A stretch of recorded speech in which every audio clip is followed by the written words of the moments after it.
everyone! So today I want to go over book recommendations for every genre and mood. I was thinking about it, and on my blog I usually recommend basically 3 types of novels: mysteries, romances, and anything that includes drama. And not the high school kind of drama, but like the cry your eyes out drama. So I was thinking that I needed to make a post of books for literally any mood that you could think of and a lot of genre encompassing recommendations. Obviously, this is not all encompassing because then this video would be literally huge. So just a disclaimer, I read a mixture and it's basically honestly 50-50 of adult and young adult. So I'll categorize each book that I'm giving a recommendation for as either adult, young adult, or, you know, kind of a mix between the two. And then I'll give you 3 short things about why I like the novel that I'm recommending. So here we go.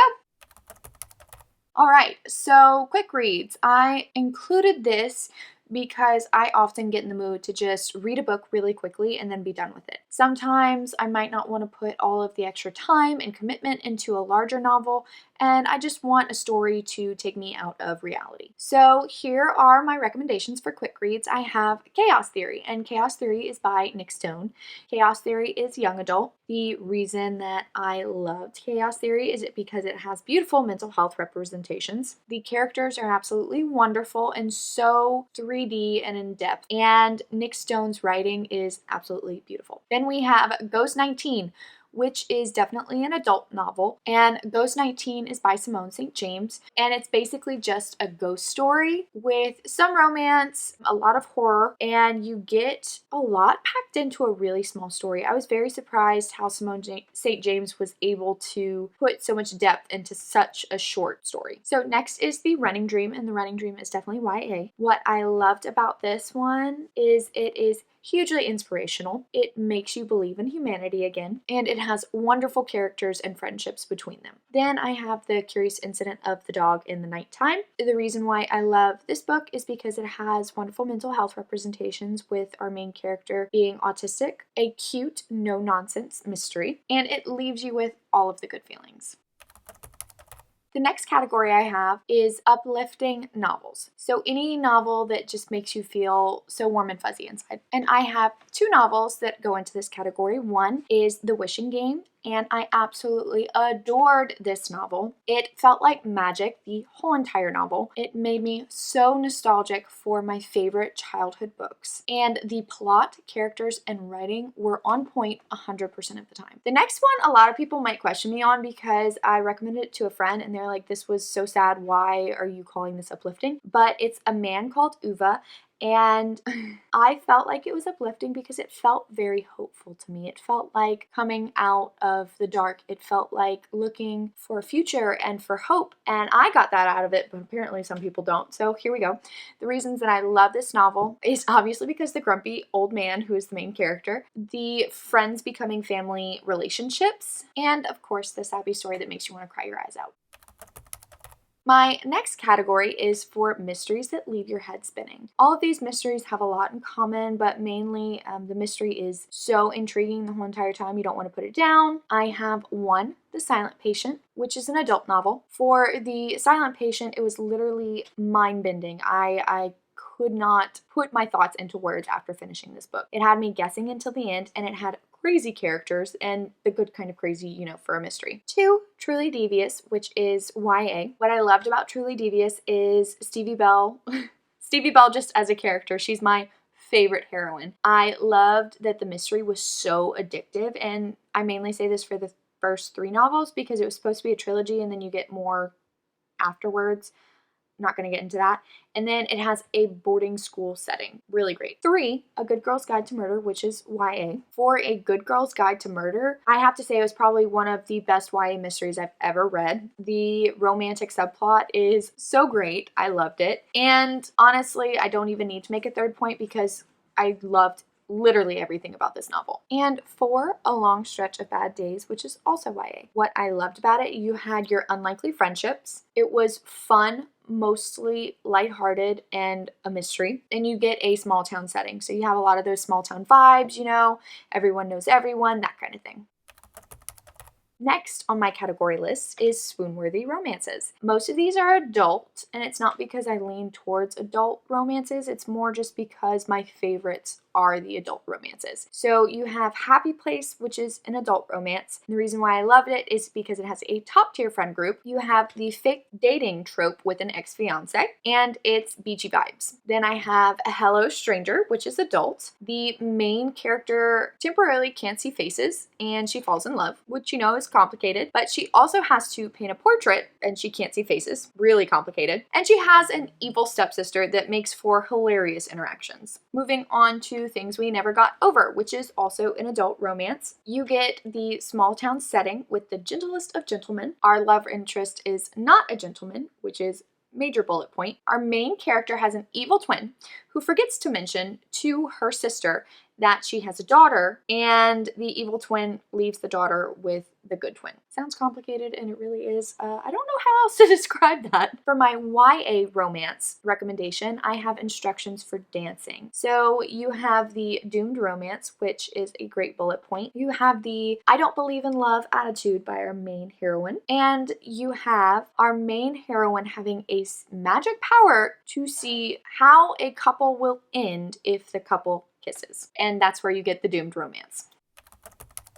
My next mood category is basically books to tear your heart out, because this is a huge one for me, obviously, with the drama. I have 3 book recommendations on this category. The first one is The Things We Leave Unfinished, which is an adult book. What I loved about this novel is that you have a twist that unexpectedly rips your whole entire heart out. It was so good. It was amazing. You have alternating timelines between a war era and the present day, and you have romances that will sweep you off your feet. And you get those romances in both the war era and present day. So it was really great. My next recommendation in this category is 1,000 Boy Kisses, which is a YA novel. I'm sure you've heard of it because it's literally so popular. And the 3 things that I loved about this novel is it's a teenage romance that makes you believe in true love. It has cute, uncomplicated writing, and you literally get all the tears. I was sobbing by the end of this book. Next is Reminders of Him, which is an adult novel. It is by Colleen Hoover, of course, because you can't have a category for books that tear your heart out without Colleen Hoover. Reminders of Him is one of my top favorite novels of all time, and the 3 things that I like about it is, first,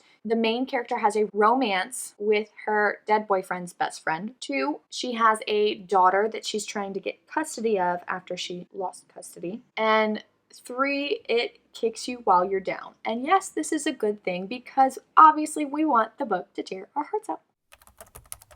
Our next category is ghost stories, and I could literally put every single Simone St. James book in here, but I'm going to leave you with one of my favorites, which is The Haunting of Maddie Clare. This is an adult novel, and the 3 things that I like about it is you basically have scenes that scare the living daylights out of you. You have a romantic subplot, and the mystery, ghost story, romance combo is literally everything. And if you read any of Simone St. James' books, you know she has all 3 in all of her novels, and it's so great. Then we have Don't Tell a Soul, which is YA, and the 3 things that I loved about this novel is that everyone is seemingly out to get the main character. It leaves for very scary and creepy vibes. You have a lot of creepy night scenes. I don't remember there being a lot of daylight in this novel, so it's very creepy throughout the whole entire novel. And then 3, she's actually living in the haunted mansion, so obviously that leaves you with some scares. My next category is if you are in the mood to have a thrilling book. I have 3 books in this category. All 3 are YA. I obviously don't read thrillers that are adult books, or I haven't liked one enough to add it into this category. But anyway, my first one is Sadie, which is a YA novel. The 3 things that I liked about this book is that, I know you can't really consider this, but it's one of my top favorite books of all time. You have an unlikely heroine who's trying to track down her sister's killer. And my third point is you have alternating point of views between Sadie and a guy who's basically tracking down Sadie and creating a podcast about this mystery. The actual setup of the novel with this, it makes it so interesting and amazing. Second in this category is Stars and Smoke. It's a YA novel. I loved the fact that it had spies because, I mean, who doesn't like spies? The second point is I loved the romantic subplot between our rock star and our spy heroine because, I mean, who doesn't want to fall in love with a rock star? And then the third thing that I loved is is that it literally has all kinds of cool spy things like poisonings, heists, and so much more. My third book in this category is The Initial Insult. It's a YA novel. The three things that I loved about this novel is that, one, you have a panther who literally has a point of view and he's on the loose and killing people in town. It's kind of creepy. Two, you have a girl who is basically trying to kill her ex-best friend. And three, you have a mystery subplot about the girl's parents who mysteriously disappeared years ago, and she thinks that it's the ex-best friend's fault. It gets a little complicated. The next category that I have for you guys is dystopians, and I could literally include so much in this, but I'm only going to do two. So the first one is The Grace Year. Grace Year is a YA novel, and what I loved about this novel is that you have amazing world building. It felt very Hunger Games-esque. You have a romantic subplot that takes you by surprise in literally a few pages, and the writing is unmatched. The next novel in this category is The One, which is an adult novel, and what I loved about this book is that it has thoughtful insights on what true love means. You have a lot of scientific discussions on our genetic makeup and how that relates to us finding a life partner. And then three, you have a serial killer as one of your point of views, which always makes things interesting. The next category that I have is fantasies, and while this is plural, I only actually have one novel to add in this category, but it's basically one of the best books that I've read in a long time. It's Fourth Wing, and it's adult, but it's YA-ish. I think they call it new adult because you do have a lot of cursing. You have some adult scenes, romantic scenes, and I loved literally everything about it. But you have dragon riders, enemies to lovers romance, and literally everything. I can't even give you a fourth bullet point because it would be too much. There's too much to add to why I love this novel. Then I have three books in this next category. It's family dramas. And the first one is We Are the Brennans. And I really love this one because one, you have an Irish family. Two, the romance that ended for no reason is actually really due to secrets that were kept a long time ago. And then three, the relationship between the brothers and the sister. I always love sibling relationships, so this made this book really interesting. The second book is If I Tell You the Truth, and the three things that I really liked about it was the honest and raw depictions of sexual assault and how it changes the course of a person's life, the mother-daughter relationship and how the mother tries to explain her truth to her daughter, and the depiction of how difficult it is for immigrants in this novel and in the real world. I really, really enjoyed that about this book. The third one is Regretting You, and this one's by Colleen Hoover as well. It's an adult novel, but it's sort of YA-ish too, and the reason for that is you have two alternating point of views, and this is also one of my bullet points on why I like the novel. You have an alternating point of view between the mother and the daughter, so you get both the adult perspective and the young adult perspective. It's very blending. Then the second thing that I really liked about it is the past drama coming to the surface, of course, and the writing style, because I mean, it is Colleen Hoover. My next category always has to be included in a list like this is, of course, the classics. I have a lot of classics that I really, really enjoy, and so it was really hard to narrow this list down, but I have four books included in the classics category. The first one is Of Mice and Men, which this is an adult book. It's very, very sad. And the three bullet points for what I loved about this novel is the bond between Lenny and George, Lenny's innocence, and the heartbreaking ending. If you haven't read this novel, I absolutely recommend it. It is amazing and it has stuck with me, and the first time I read it was freshman year of high school. So my second book in the classics category is The Outsiders, and The Outsiders is a YA novel. And the three things that I loved about The Outsiders is the friendships and their unbeatable bonds and how it's depicted in the novel, the emotional depth of the stories, and the brotherly bond between Ponyboy, Soda Pop, and Daryl. And yes, if you haven't read this novel, this is with their real names. My third book for this category is Flowers for Algernon, which is an adult book, and wow, is it powerful. I have four bullet points for this one because I really, really love this novel, and the reason why I loved it is because, of course, the mental health representations, because our main character is mentally disabled and he's not high functioning, and the second reason that I like it is because of its depiction of just because someone isn't like you doesn't mean that they don't have feelings and emotions emotions and the same pain that everyone else feels. 3, it makes me cry almost every single time I think about it. It's such a beautiful story and heartbreaking in its depth. And the 4th bullet point is I loved how the novel was set up. And I say that because the whole premise of the novel is our main character, who is mentally disabled and not high functioning, does this treatment that makes him smart. The beginning of the novel, you can tell that it's written by someone who doesn't necessarily understand English and how to write. And then as you progress after he gets this treatment, you see how his writing becomes better and better and better. And it is such a revolutionary way to write a novel. I thought it was really cool. And then my last book in this category is Black Beauty. And this is adult / YA-ish. I really don't know what to categorize it in that aspect, but it's a story told by horses. So that's one of the things that I loved about it, because I was always an animal girl. It makes you think about the way that you treat other living things. And the 3rd thing that I loved is the lifelong bonds between the animals and the humans and our impact that we have on each other.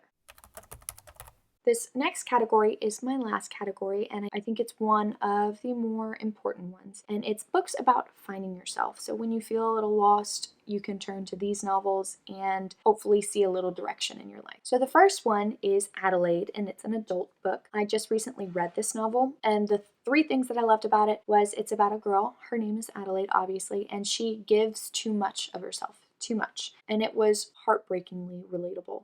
The second thing that I loved is that she lives in London, and we always love a different setting from our own, so it was nice that it wasn't in the US. And 3, the all too relatable struggle of dating and trying to be yourself while you're also trying to find someone to be with for the rest of your life. I thought that was really relatable. The second book in this category is Georgie All Along. It is an adult novel. The 3 things that I loved about it was the "you're enough" plot line that you get in this book. It really hits close to home, especially when you see these characters going through so much and trying to find themselves, and really just getting this feeling of you're enough just as you are. And I think that that's really powerful.